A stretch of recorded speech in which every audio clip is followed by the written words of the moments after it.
Hello and welcome to the 2018 annual meetings here in sunny Orlando, Florida. I'm Tori Petry and I'll be giving you all the highlights from our week here in Orlando. It is a meeting of all the movers and shakers in the league where they get together to discuss rule changes, bylaws, and more. We've caught up with a lot of significant members of the Lions family here.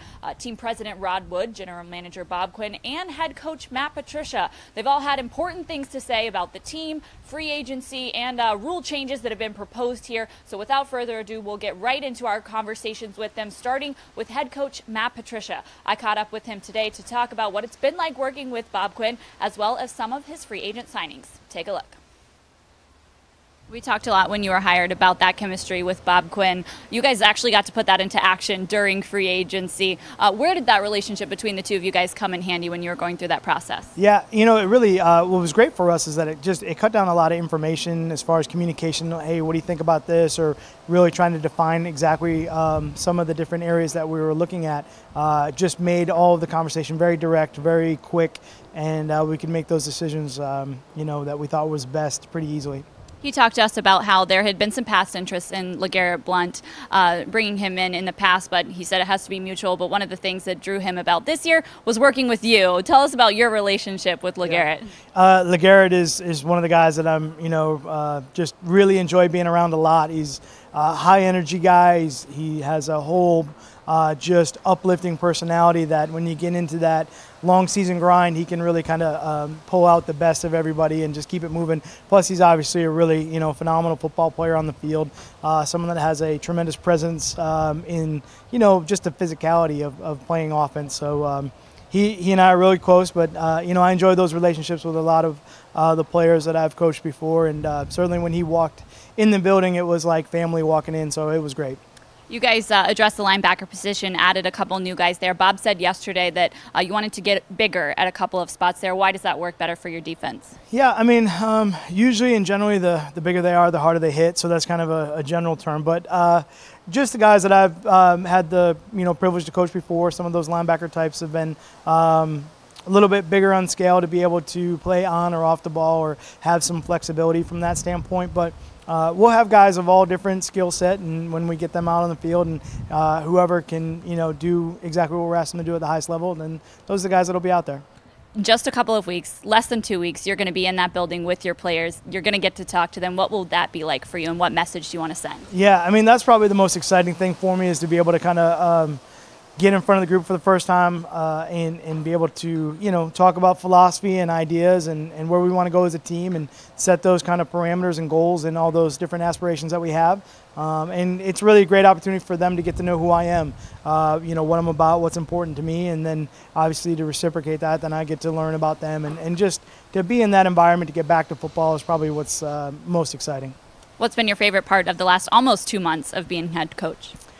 I mean, honestly, every day's been an adventure, so it's all good in that aspect of it. I've really enjoyed being in every single phase of everything that's going on right now. I just love the game. I love all aspects of it, the grind of it, the building the team, the overall philosophy, to just getting comfortable with just everyone in the building. So that's meeting people and kind of building those relationships. That's what's most important.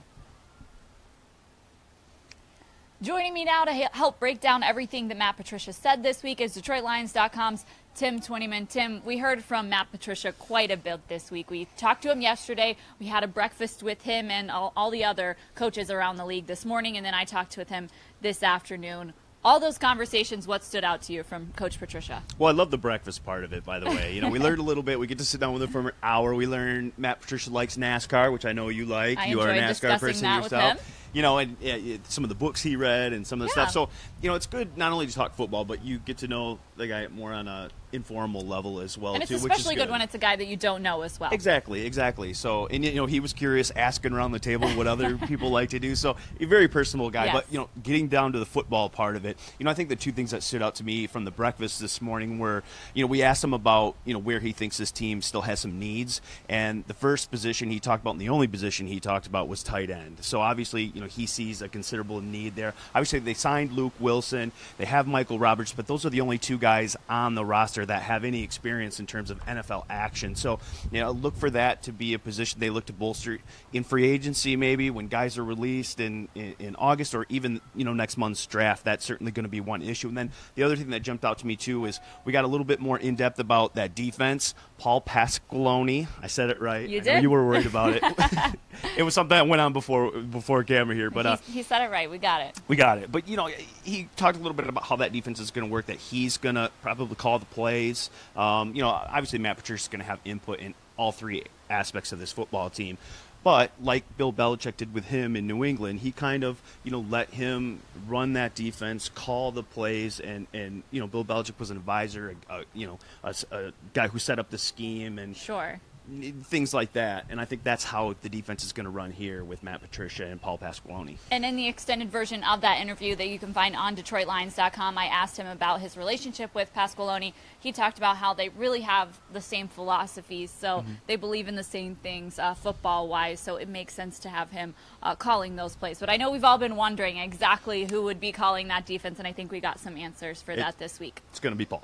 Sounds good. All right, well, we also got to catch up with Bob Quinn, which is exciting because we're a little bit into free agency now, so we got to ask him about all of the Lions' new acquisitions. Here was my conversation with him from yesterday. Take a look.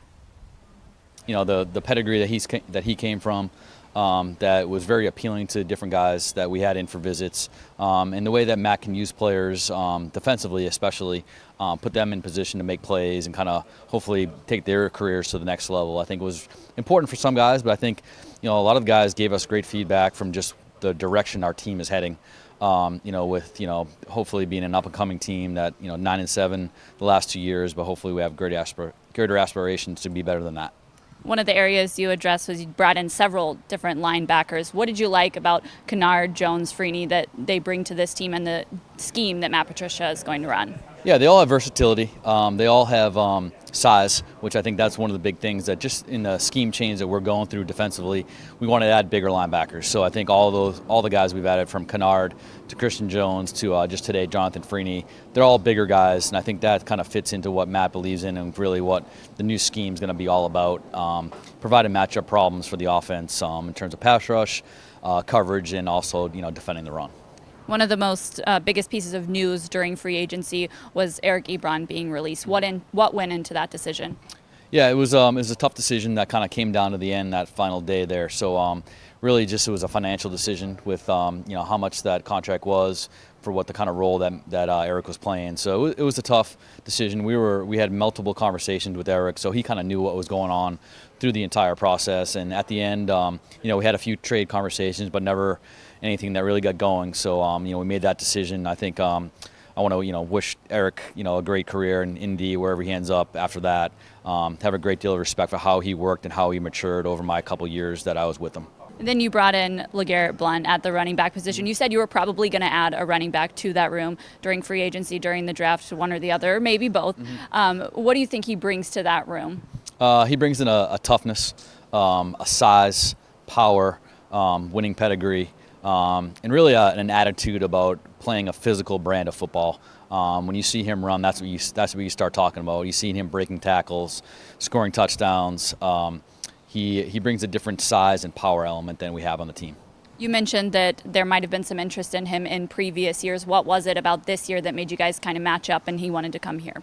Yeah, I think it was a great deal. We talked to him in previous years. I think with Matt being here, Matt has a very strong relationship with him. So I think that in the end probably tilted it a little bit more in our favor this season. But we had interest in him previous years and it just didn't work out. This year, we're really happy that we came to an agreement. Now, that was just one of a couple of chats with Bob Quinn as well. All of Us Media spoke with him yesterday also. He talked a little bit about it in that interview, about what happened with Eric Ebron and why they had to part ways with him. What did you take away from that? Well, it really just came down to finances. Eric was owed $8.5 million, and when you look at the production, he had some of the inconsistencies. Obviously, he was very good the second half of last season, but the first half he wasn't, and that's kind of was an issue through Eric's career here in Detroit. And look, Bob said he tried to get a trade going. He talked to some teams, but really ultimately it came down to that $8.5 million salary, and it was just too much for what you were getting from Eric Ebron. And when I talked to him, you heard in that conversation how he said that they kept Eric informed through all of that process and wished Eric well in his career with the Colts and onward from that. All right, so let's talk about some of the moves that they made to bring people onto this team. Brought in a couple of different linebackers, probably the biggest position group that they addressed during free agency. He said he wanted bigger guys at that spot. Yeah, bigger guys. That certainly fits Matt Patricia's scheme. Obviously, he's going to have some 3-4 elements to it. He's going to have some 4-3 elements to it. And so, look, when you're going to run that 3-4, look, you want guys that can play on the line of scrimmage. You also want guys that can play off the ball. So, a big guy, a versatile guy, a guy that can rush, linebackers that can blitz. So you look at, the guys that they brought in with Devin Kennard, 6'3", 260 pounds. Christian Jones is a 250-plus pound guy. So big guys that have played outside. In Kennard's case, he's played on the line. He's rushed. He's also played that Sam spot, so he's got some versatility. And I think we did another live show a couple weeks ago before we headed down here. We talked about versatility with guys. Yes. That was certainly, on the docket in terms of the guys that they wanted from the linebacker position. They want them to be big and versatile, and that's what they targeted really early in free agency.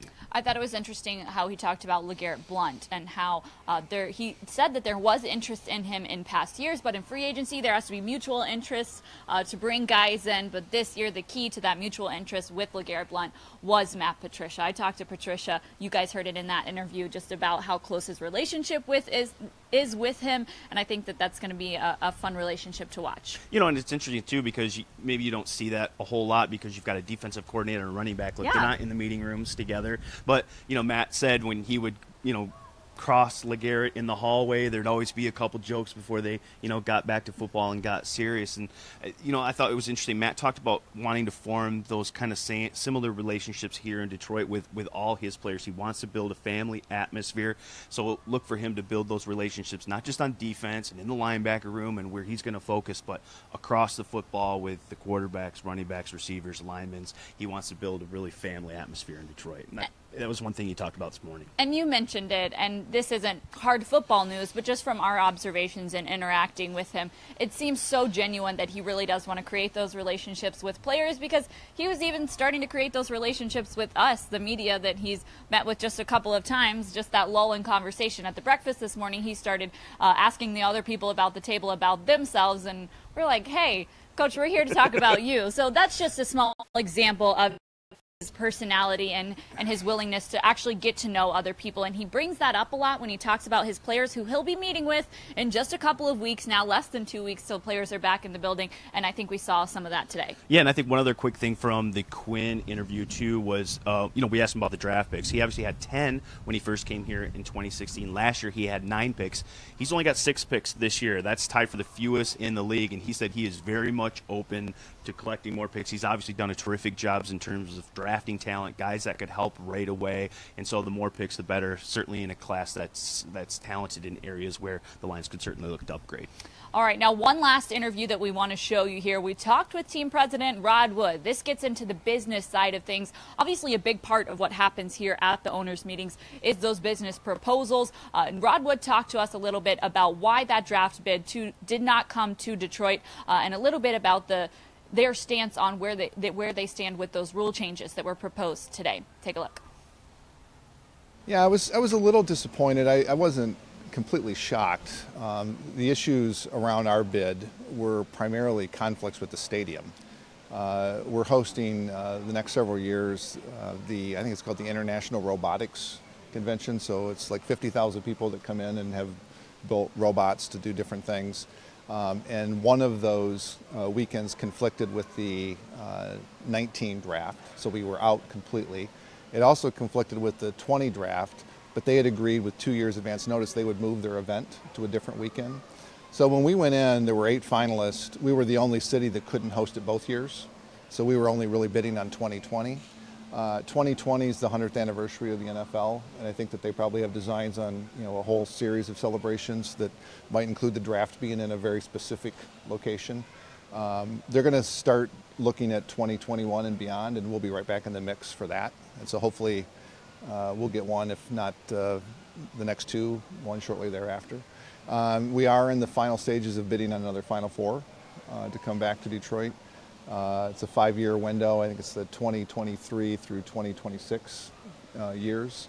And we have a presentation coming up in June around that. We have the 2 West Coast games this year, so if it works out, we might stay out there if they're back-to-back. It's a possibility. We wouldn't probably do that if they were scheduled back-to-back too early in the year, because it's kind of too close to training camp. But if we could get those in the second half of the season and they were back-to-back, we might stay out there and have kind of a mid-season mini training camp. I would rather not have the Patriots on Thanksgiving. I mean, it might be good, gives them a short week to prepare, but I think that's going to be a big game no matter when it's played.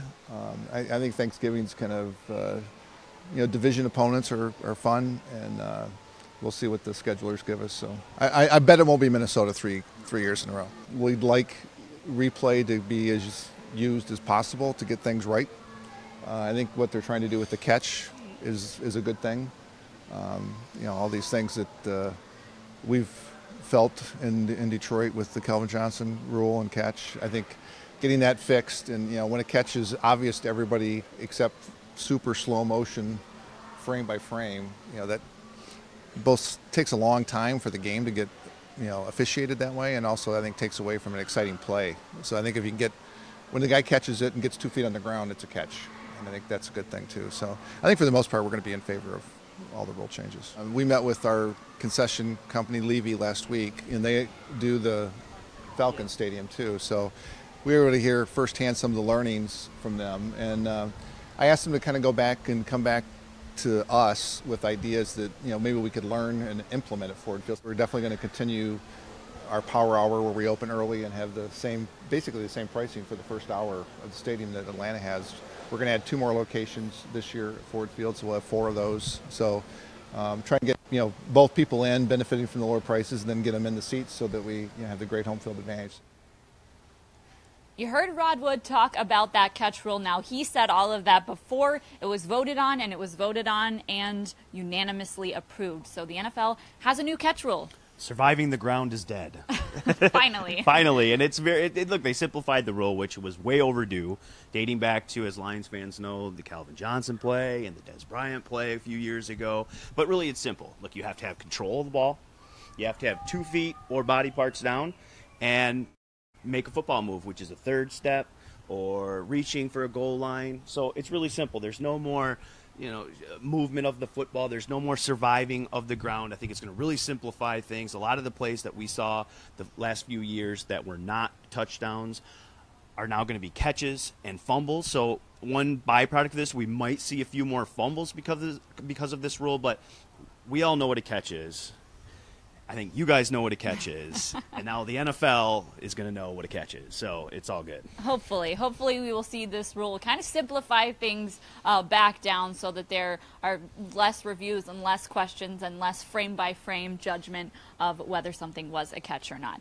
We also heard from Rod Wood about the draft and why it did not end up in Detroit in 2019 and 2020, but they're back in the mix for 2021, so we will see what happens there. But I thought it was interesting that they're trying to bring a Final Four to Ford Field. Yeah, that'll be down the road a little bit. I think he said 2023 to 26 is the bidding process. Yeah, a bit of a ways away. Now. But look, it's been at Ford Field before, so there's precedent there. They have experience with it. Obviously, the $100 million in improvements that the Ford family committed to Ford Field obviously helps that bid as well. So I think it's something that certainly probably will happen in 2023 to 26. It just makes a lot of sense. Okay, one more thing from Rod Wood was what he talked about the NFL schedule. Now, a lot of those conversations start to happen here at the owners' meetings when they talk to, the people who are in charge of the schedule about their requests and everything like that. Rod Wood said his request this year was pretty simple. He knows they probably have to start on the road this season because of an Ed Sheeran concert at Ford Field for Week 1. The Lions will probably start the season on the road, but they do have 2 West Coast trips, which this isn't something we've seen from the Lions lately. Is that they want to spend a week out on the West Coast if they can get those 2 games back-to-back. Yeah, if those games are back-to-back, and if they're in the second half of the season, that's kind of a caveat as well, because if they're early on in the season, Rod said we probably wouldn't stay out west because that's pretty close to training camp, but he kind of referenced it as a mid-season training camp type atmosphere by staying out there. If those 2 West Coast games in San Francisco and Arizona are in the second half of the season, and they happen to be back-to-back, the Lions will stay out there that week, treated as kind of a mini training camp, a little less strenuous travel. I'll only have to do it one time, find some facilities out there, get ready to play 2 games in 1 week.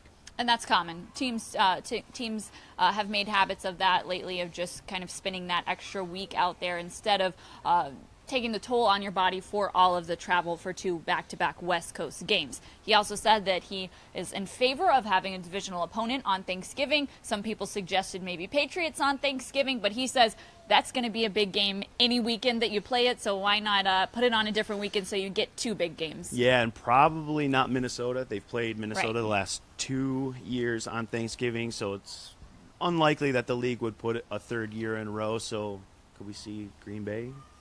That's potential. Green Bay on Thanksgiving, that's a potential there. Yeah, if Rodway gets his way and wants a division opponent, kind of that division matchup, Green Bay or Chicago probably makes the most sense. Green Bay a little bit more than Chicago just for a national audience. But and then, the other thing, too, is week 1 on the road because of the Ed Sheeran. Now, that was not only a Lions issue. No, that didn't only affect the Lions. No, so I think I saw a tweet or something like that. It was 7 or 8 teams were affected by Ed Sheeran's fall tour. So Ed Sheeran is making the football rounds, affecting the schedule a little bit, but that's okay. But so the Lions aren't alone in that blackout date, but they'll be on the road week 1. We'll probably see a division opponent on Thanksgiving, and maybe we'll be out west for an entire week for 2 back-to-back West Coast games. That's the kind of stuff that came out from the schedule. Unfortunately, that means we'll be on the road, too, and not able to be there for Ed Sheeran, which I'm a little disappointed about. Are you disappointed? I am.